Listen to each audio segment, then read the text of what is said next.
शहर में एक जुबली पार्क था जहां लोग अक्सर घूमने जाया करते थे। एक दिन की बात है। एक दिन एक कपल राजू और सोनी उस पार्क में घूमने आए। राजू, तुम ये कौन से पार्क में लाए हो? यहाँ तो एक भी कपल नहीं है, केवल फैमिली वाले ही दिख रहे हैं। अरे सोनी, तुम भी ना, प्यार किया तो डरना क्या है?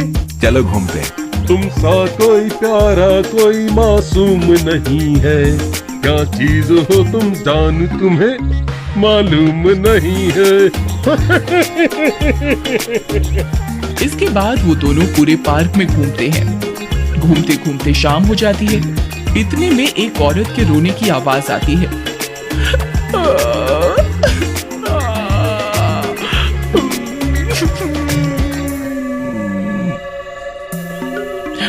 राजू, तुमने सुनी ये आवाज? मुझे तो बहुत डर लग रहा है।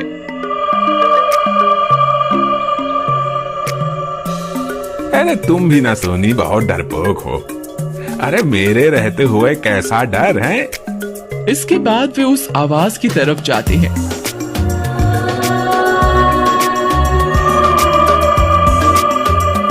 जैसे जैसे उस आवाज के नजदीक जाते हैं, आवाज और दूर होती जाती है।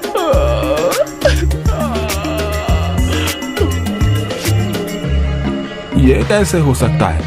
जब हम डर में थे तब हमें ऐसा लगा कि सामने पेड़ के पीछे से आवाज आ रही है, पर हम तो इतने अंदर आ गए। राजू, मुझे तो बहुत डर लग रहा है।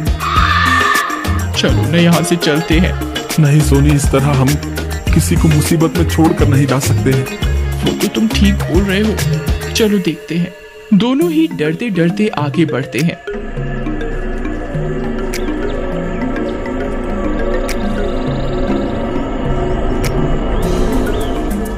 इतने में वो देखते हैं एक बूढ़ी औरत पेड़ के पीछे बैठकर रो रही है।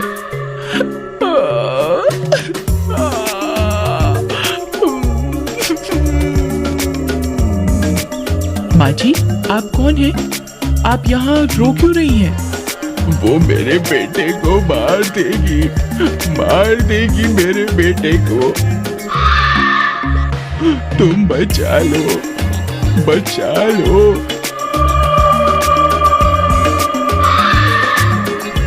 ऐसा बोलकर वो जोर जोर से रोने लगती है।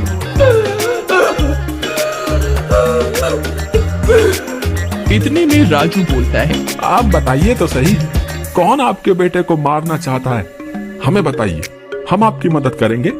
उसने मेरे बेटे को यहीं पर रखा है। हाँ, यहीं पर यहाँ कहाँ कोई है? एक बार आप अपने पीछे तो देखो। सोनी जैसे ही पीछे देखती है, तभी अचानक पेड़ से एक शैतान आता है और सोनी को उठा लेता है। बचाओ, राजू बचाओ।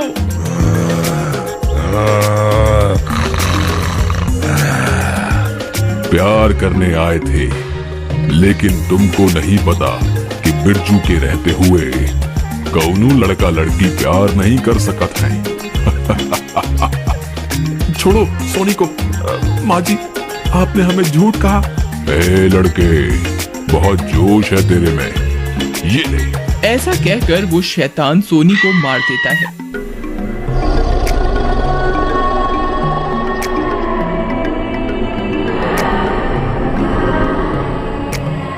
प्यार नहीं हो सकत है। ये देखकर राजू रोने लगता है और गुस्से में उस शैतान से लड़ने लगता है और शैतान उसे भी मार देता है। इसके बाद आए दिन उस पार्क में जो भी कपल जाते थे, अगले दिन उनकी लाश मिलती थी। कपल की मौत का सिलसिला चलता रहा। वो पार्क एक भूतिया पार्क बन गया था। इतने में एक दिन शिवानी और राहुल उस पार्क में घूमने आते हैं, लेकिन जैसे ही वो लोग अंदर जाते हैं, एक सफाई करने वाली बुढ़िया बोलती है, बच्चों, बाहर से आए हो लगता है। जी आंटी, कोलकाता से आए हैं। कॉलेज की छुट्टी थी तो हम दोस्तों ने सोचा थोड़ा घूम कर आते हैं। पर बेटे, तुम इस पार्क में मत जाओ। यहाँ जो भी प्रेमी जोड़े आते हैं वो जिंदा लौट कर नहीं जाते। क्या आंटी, आप भी ना कैसी बात करते हो। मैं झूठ नहीं बोल रही हूँ बेटे। राहुल, ये आंटी अगर बोल रही है तो हो सकता है यही सच्चाई हो। अगर ऐसा है ज्योति, तो मैं भी देखना चाहता हूँ आखिर कौन सी शक्ति है इस पार्क में। इसके बाद वे लोग उस पार्क के अंदर जाते हैं। हमेशा की तरह शाम होने के बाद उस औरत के रोने की आवाजें आने लगती हैं।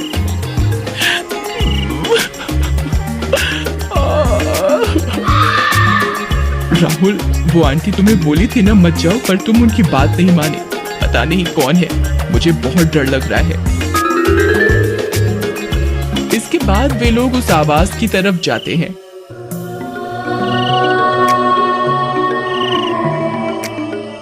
और हमेशा की तरह वो बूढ़ी वहां बैठी हुई थी।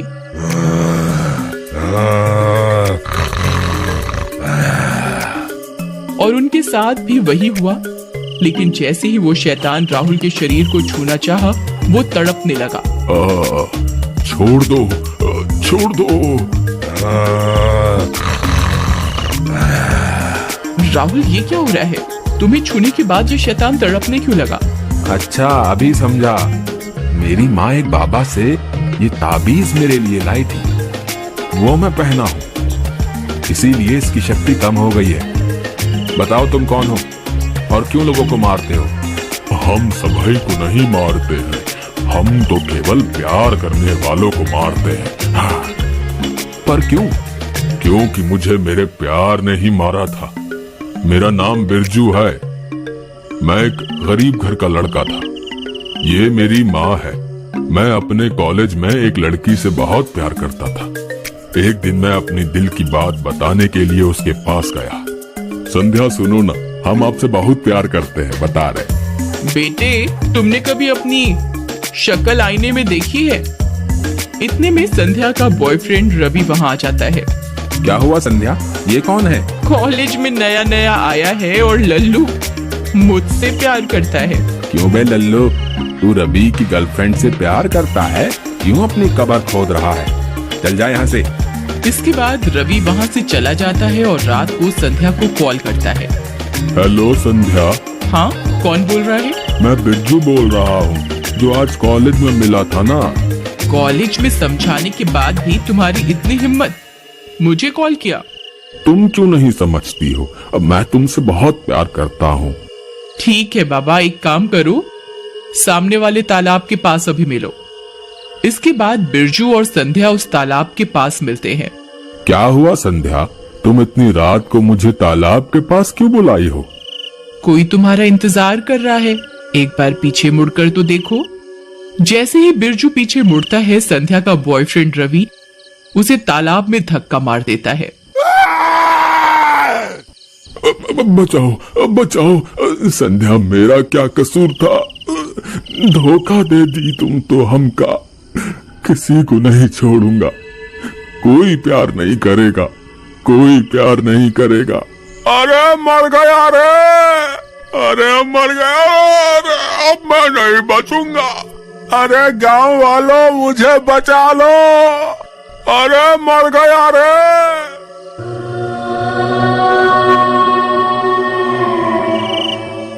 और इस तरह वो लोग मुझे तड़पा तड़पा के मार दिए। और बेमौत मरने के कारण मैं एक शैतान बन गया।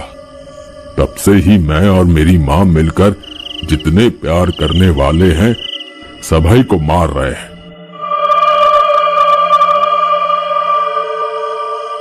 देखो, हम समझ सकते हैं तुम्हारे साथ बहुत गलत हुआ है, पर उसकी सजा अब कानून देगा।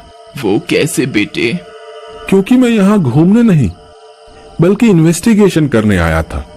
मैं हूँ इंस्पेक्टर सतीश। बहुत दिनों से हमें खबर आ रही थी कि इस पार्क में आए दिन जाने जाती हैं, इसलिए हम यहाँ उसकी छानबीन करने आए थे।